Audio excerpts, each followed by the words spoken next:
Jake stood at the entrance of his new apartment, holding a single brass key in his hand. The sun was setting, casting a golden glow on the quiet street below. He felt a mix of excitement and nervousness, the kind that came with stepping into a new phase of life. For the first time, he was moving into his own space. No roommates, no family, just him. He took a deep breath and unlocked the door. The click echoed in the empty space as he pushed it open. The apartment smelled faintly of fresh paint and wood polish.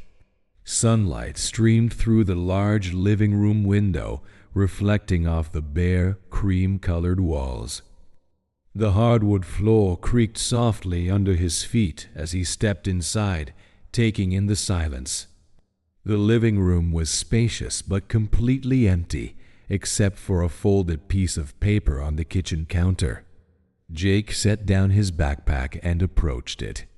It was a welcome note from the leasing agent, along with a checklist of tasks he needed to complete, things like setting up utilities, reviewing the lease agreement, and paying the security deposit.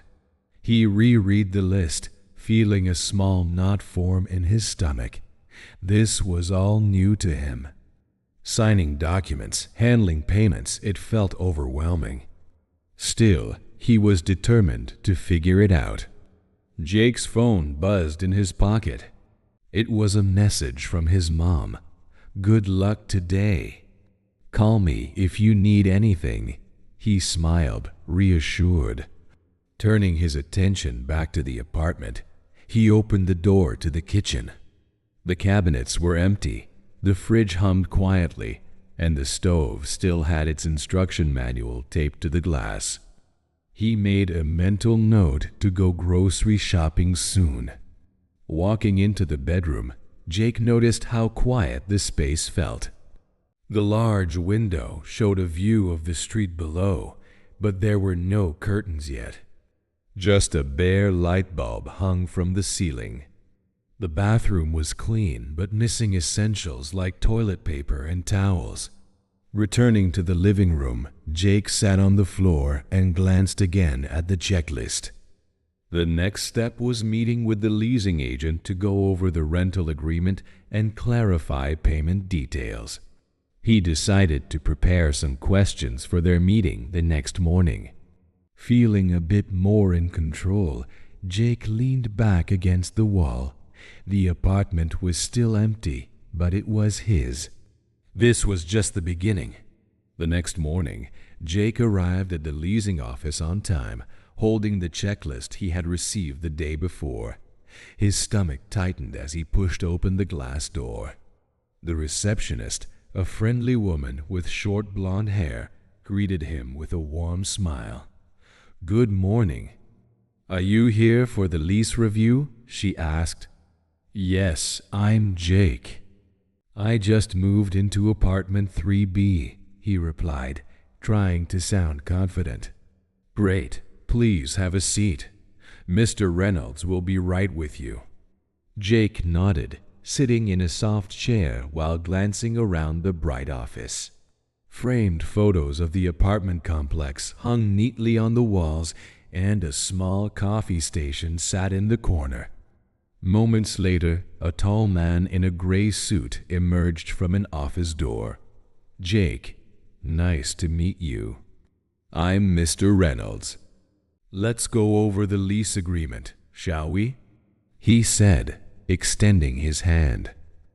Jake shook it firmly and followed him into a quiet meeting room with a large wooden table. A stack of papers sat neatly in front of Mr. Reynolds, who gestured for Jake to sit.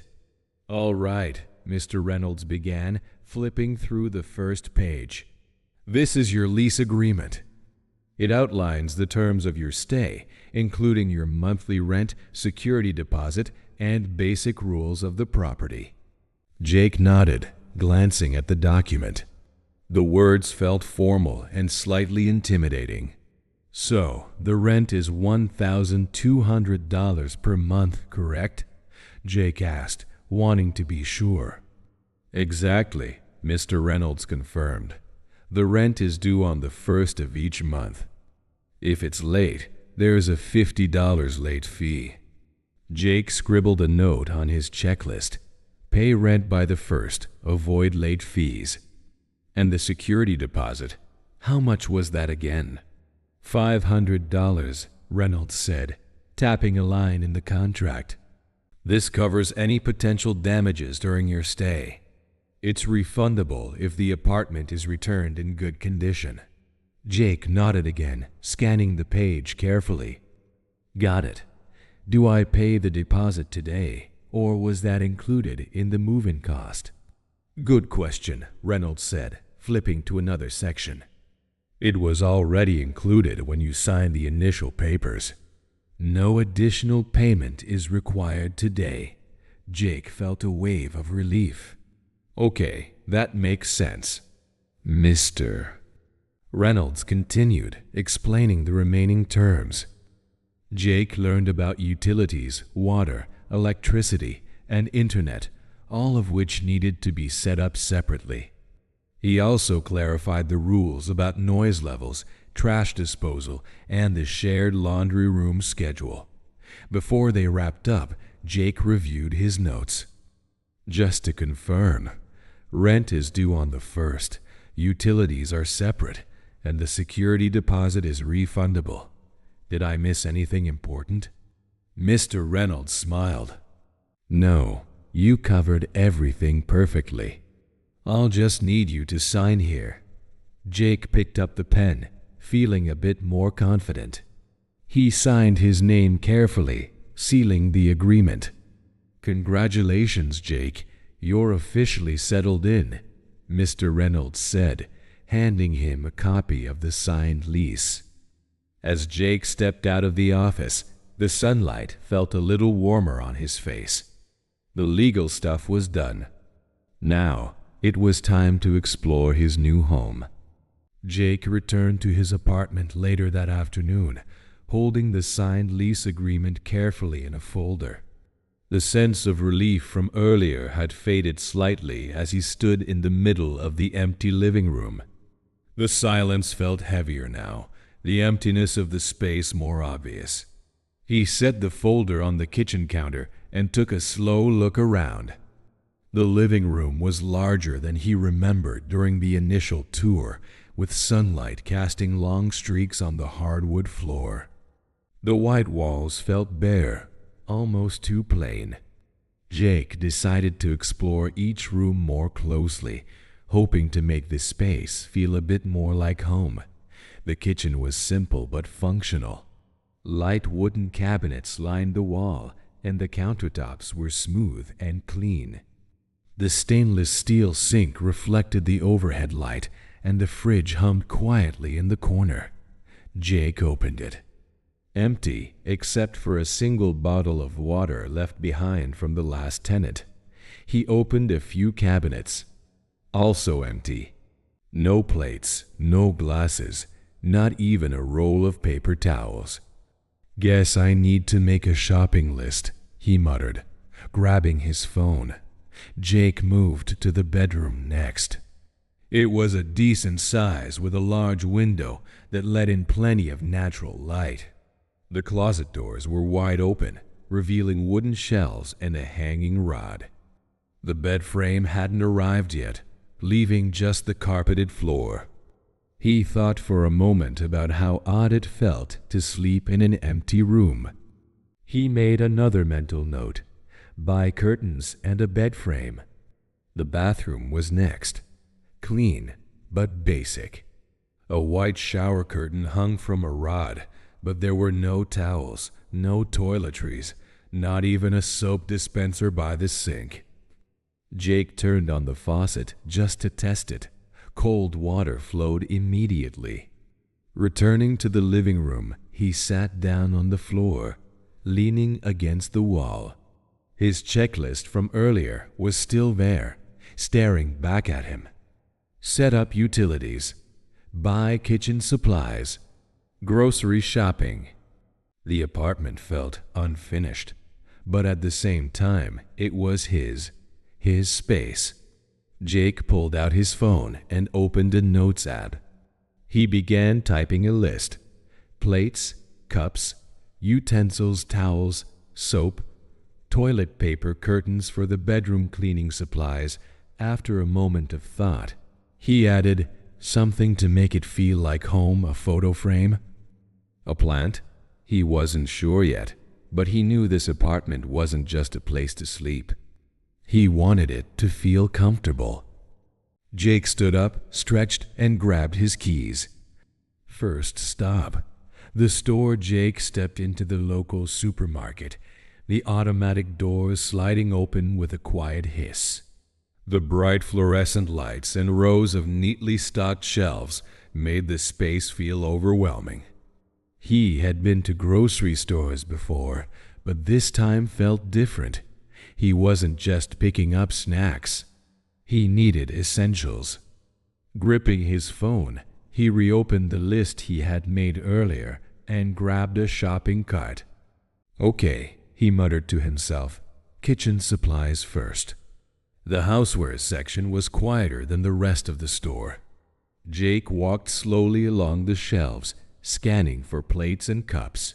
He picked up a set of 4 white plates, feeling their weight. Nearby, a basic set of silverware caught his attention: forks, spoons, and knives all bundled together. As he dropped the items into the cart, he noticed a middle-aged store employee arranging boxes on a nearby shelf. "Excuse me," Jake said, approaching carefully. "Do you have any kitchen towels?"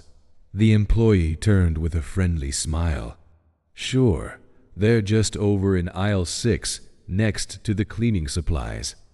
"Thanks," Jake replied, trying to sound confident. Aisle 6 was packed with colorful sponges, sprays, and rolls of paper towels.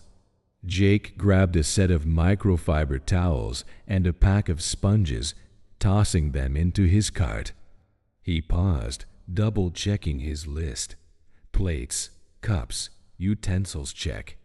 Towels, soap. Spotting a multi-pack of hand soap and a bottle of dish soap, he added them to his cart. Then, remembering the empty fridge, he moved toward the food section. The produce aisle smelled fresh, with rows of bright apples, oranges, and bananas neatly arranged. Jake picked up a bag of apples and some bananas, keeping his choices simple. Moving to the refrigerated section, he added milk, eggs, and a loaf of bread. While placing a carton of eggs in the cart, Jake realized he had forgotten something important: cleaning supplies.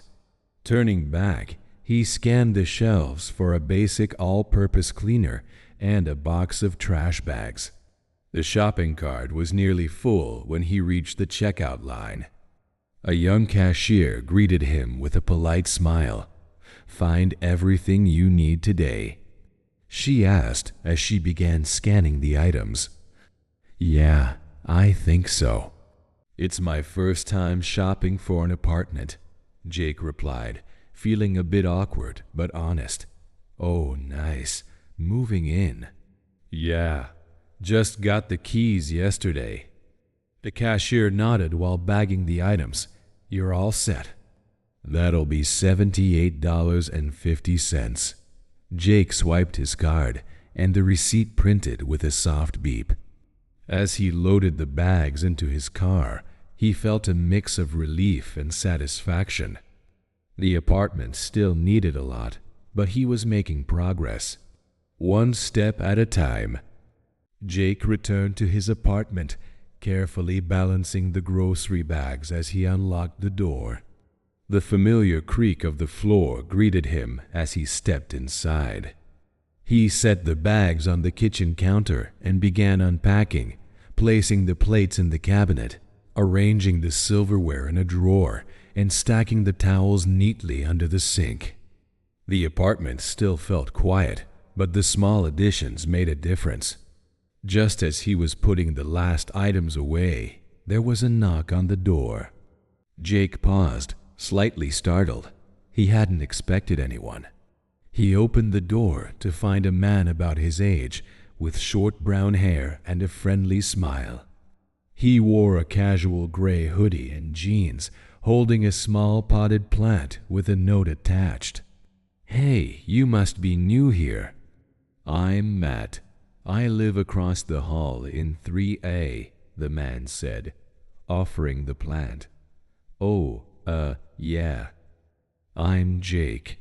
Just moved in yesterday," Jake replied, shaking Matt's hand and accepting the plant. The note read, "Welcome to the building. Let me know if you need anything."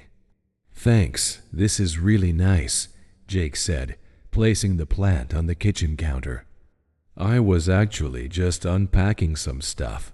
Matt smiled and glanced around. "Yeah, I remember when I first moved in. Took me a week to feel settled. If you need any help figuring out the building stuff, I'm happy to explain." Jake nodded, suddenly remembering a few questions he had. "Actually, yeah. Do you know how the laundry works here? I saw a room downstairs but wasn't sure if I need a special card or something." Matt chuckled. "It's pretty easy. The machines take quarters. I usually just grab a roll from the bank every month. The laundry room's open 24/7, but it gets busy on weekends." "Good to know. And, how's the noise around here? Pretty quiet?" Jake asked, curious about his new living situation. "Yeah, it's a quiet building. A couple of people work night shifts, so they keep it low. Oh, and the trash goes out on Thursdays. Just leave it by the door before 8 a.m. The building manager picks it up." Jake nodded, feeling a bit more confident with this new information. "That's really helpful, thanks.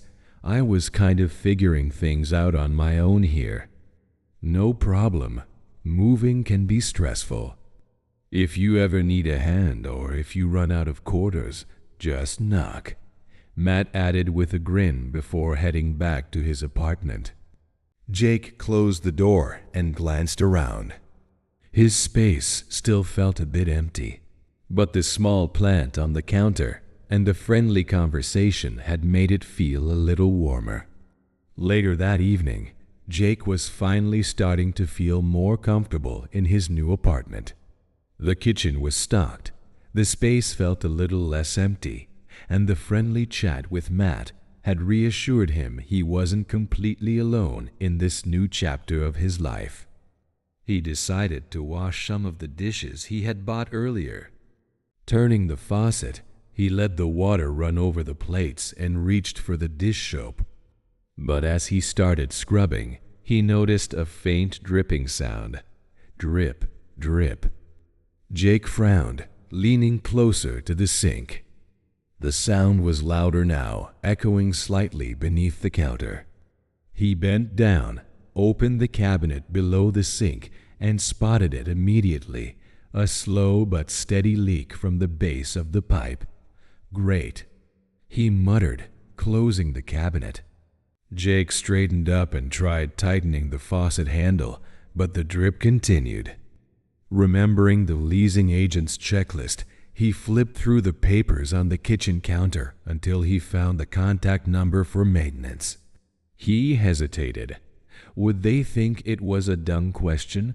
Should he try fixing it himself? Finally, he grabbed his phone and dialed the number. After a few rings, a voice answered. "Hello, this is Greg from Building Maintenance. How can I help you?" "Ah, hi. My name's Jake. I just moved into apartment 3B, and I think there's a leak under my kitchen sink. It's not major, but it's dripping a little." "Got it. Is the water still running, or did you turn it off?" Greg asked, his voice calm and professional.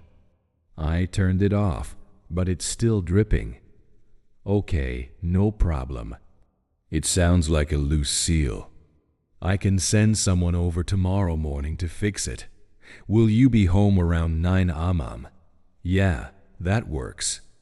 Do I need to do anything in the meantime? Jake asked.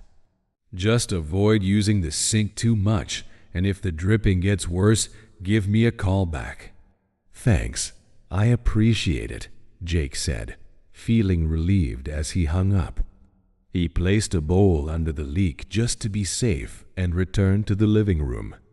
The small issue reminded him how new this experience was handling problems, making calls, being responsible for his own space. But he was learning. Jake sat back on the floor, his gaze lingering on the potted plant Matt had given him. His apartment wasn't perfect yet, but he was figuring it out. One step at a time.